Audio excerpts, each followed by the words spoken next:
मुझे लगी। जिस परिवार के पास मैं जा रही थी, वे कह रहे थे हमें मुआवजा नहीं चाहिए, हमें पैसा नहीं चाहिए किसी सरकार का, हमें न्याय चाहिए। लेकिन दीदी, हमें न्याय की उम्मीद नहीं है। उसके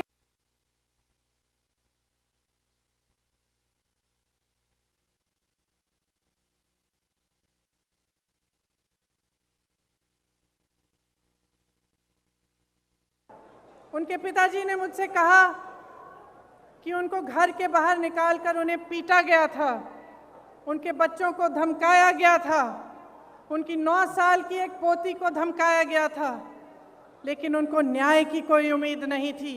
वे सिर्फ न्याय चाहते थे, लेकिन न्याय की उम्मीद नहीं थी उन्हें। उन मामलों में भी भाजपा के एक पूर्व विधायक, भाजपा के एक प्रधान के बेटे, भाजपा के एक कार्यकर्ता, तीनों मामलों में वे इन्वॉल्व थे। उसके बाद कोरोना हुआ। कोरोना के समय जहां जहां से रिपोर्ट आई, वहां से वही रिपोर्ट आई कि जनता त्रस्त है, परेशान है और सरकार मदद के बजाय आक्रामक हो गई है।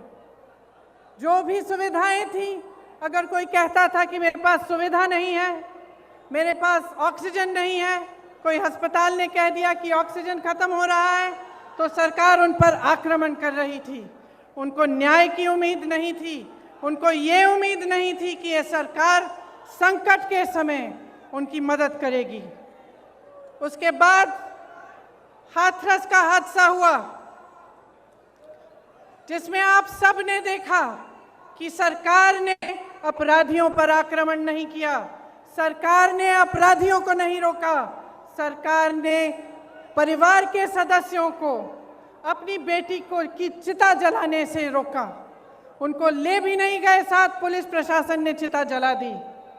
उस परिवार ने भी मुझे कहा कि दीदी हमको न्याय चाहिए, लेकिन न्याय की हम उम्मीद नहीं रख सकते।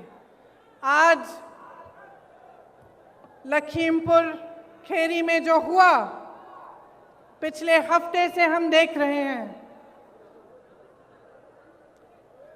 इस देश के गृह राज्य मंत्री के बेटे ने अपनी गाड़ी के नीचे, अपनी जीप के नीचे 6 किसानों को निर्ममता से कुचल दिया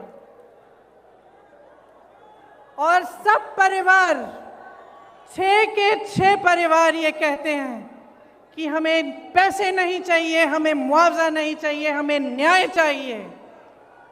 लेकिन हमें न्याय दिलवाने वाला इस सरकार में हमें नहीं दिख रहा है। आपने देखा कि सरकार पूरी तरह से उस मंत्री और उस मंत्री के बेटे के बचत में लगी रही। पुलिस और प्रशासन विपक्ष के नेताओं को रोकने में लगी थी। जब मैंने रात में वहां जाने की कोशिश की, तब हर सड़क पे पुलिस थी, मुझे रोकने की कोशिश की, तमाम पुलिस के घेरे थे, नाकाबंदियां थी। जो परिवार हैं, पीड़ित परिवार हैं, उनके घरों में उन्हें नजरबंद किया गया, लेकिन अपराधी को पकड़ने के लिए एक भी पुलिस वाला नहीं निकला। अपराधी के घर में उन्होंने निमंत्रण भेजा कि आप आकर हमसे बात करिए।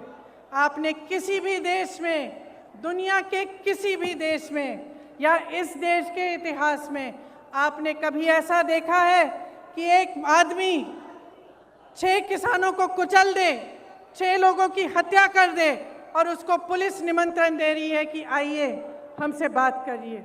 आपने कहीं ये देखा है? बताइए। कभी भी इस देश और इस दुनिया के इतिहास में ऐसा नहीं हुआ होगा।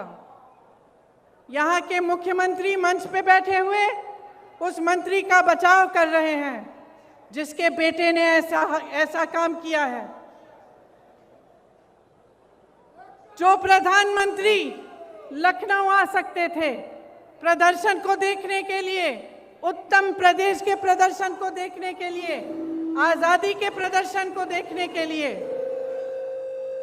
वो वो 2 घंटे की दूरी पर लखीमपुर खीरी नहीं जा सकते थे उन किसानों के हाथ पकड़ने के लिए, उनके आंसू पोंछने के लिए। ये आज़ादी किसने दी? जिस आज़ादी का महोत्सव मना रहे हैं, अमृत उत्सव मना रहे हैं, ये आज़ादी हमें किसने दी है? ये आज़ादी हमें किसानों ने दी है, किसान के बेटे ने दी है। इस देश को किसान ने सींचा है, किसान का बेटा हमारी सीमाओं पर खड़ा है आज भी। ये किसान के बेटे हैं जो हमारी सुरक्षा कर रहे हैं, हमारी सीमाओं पे इस देश की आज़ादी को निर्भर रख रहे हैं। ये देश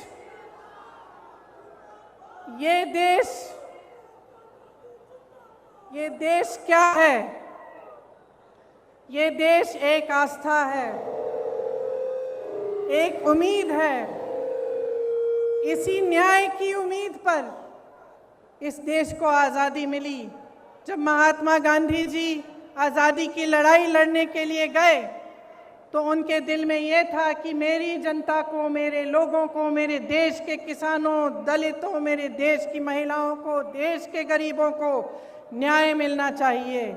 न्याय पर हमारा संविधान आधारित है, लेकिन इस देश में न्याय की उम्मीद सब छोड़ चुके हैं। तो मैं आपसे कहना चाहती हूं कि जब लखीमपुर खीरी में मैं शहीद नक्षत्र सिंह जी के घर गई, उन्होंने मुझे बताया कि उनका बेटा सीमा सुरक्षा बल में दाखिल हुआ है। जब मैं अगले परिवार से मिलने गई तो मुझे बताया गया कि उनके तमाम भाई बहन सेना में देश की सुरक्षा करते हैं।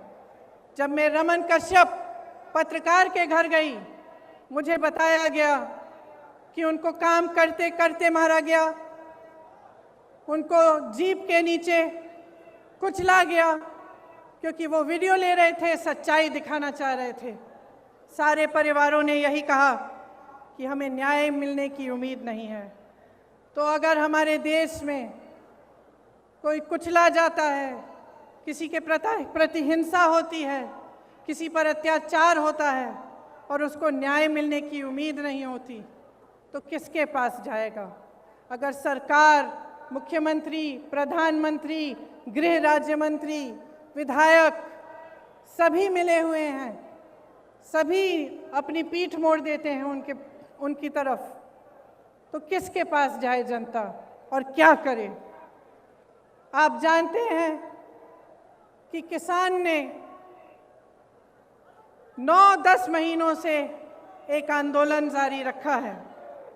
300 दिन से अधिक ये आंदोलन चला है। इसमें 600 से अधिक किसान शहीद हुए हैं। क्यों कर रहे हैं ये आंदोलन?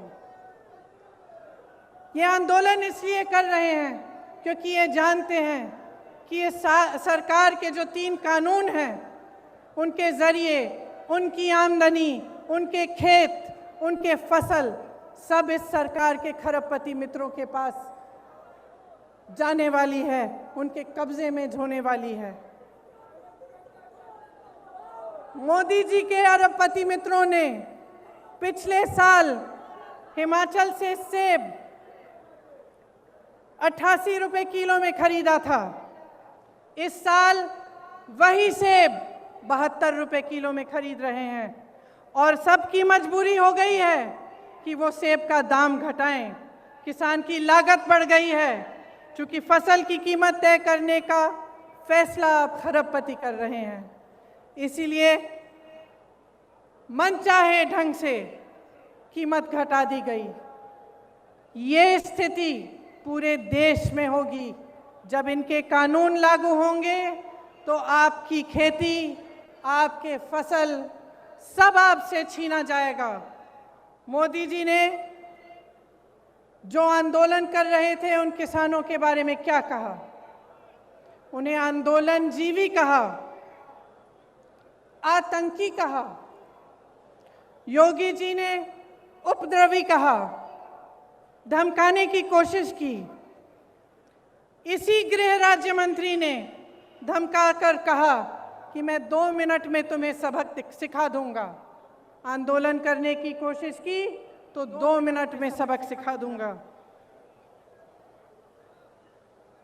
दुनिया के कोने कोने तक हमारे प्रधानमंत्री घूम सकते हैं, अमेरिका जा सकते हैं, जापान जा सकते हैं, देश देश में भ्रमण कर सकते हैं, लेकिन अपने किसानों से बात करने के लिए अपने घर से मात्र 10 किलोमीटर दूर दिल्ली के बॉर्डर तक नहीं जा सकते।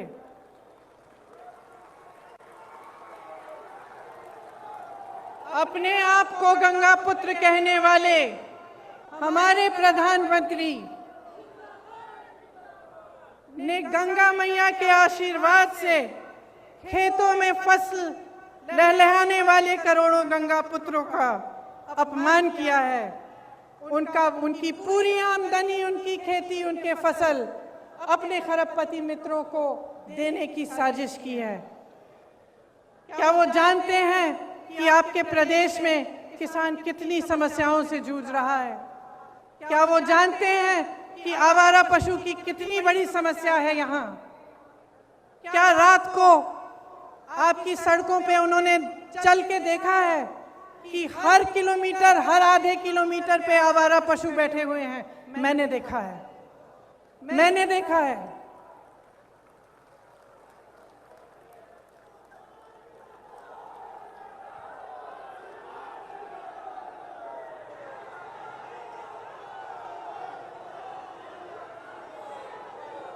किसानों की बिजली के दाम 3 बार बढ़ा चुके हैं। क्या नरेंद्र मोदी जी ने देखा है कि आपको कितने बड़े बड़े बिल मिल रहे हैं? कि जब आपको बिजली नहीं मिल रही है फिर भी आपको बिजली के बिल मिल रहे हैं। क्या प्रधानमंत्री जी ने देखा है, कुछ कहा है इसके बारे में? प्रदेश का हर परिवार त्रस्त है, दुखी है। धान और गेहूं का दाम नहीं मिलता, यूरिया खाद बेहद महंगा हो गया है, जीएसटी, खेती के जो खेती में काम करने के इंस्ट्रूमेंट होते हैं उन पर भी जीएसटी लगा रखी है। 100 रुपए का पेट्रोल, 90 रुपए का डीजल, 900 रुपए में रसोई का गैस,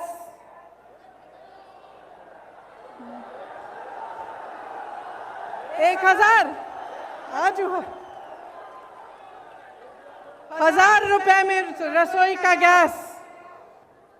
23 करोड़ लोग गरीबी रेखा से नीचे चले गए हैं। कोयला खत्म हो रहा है।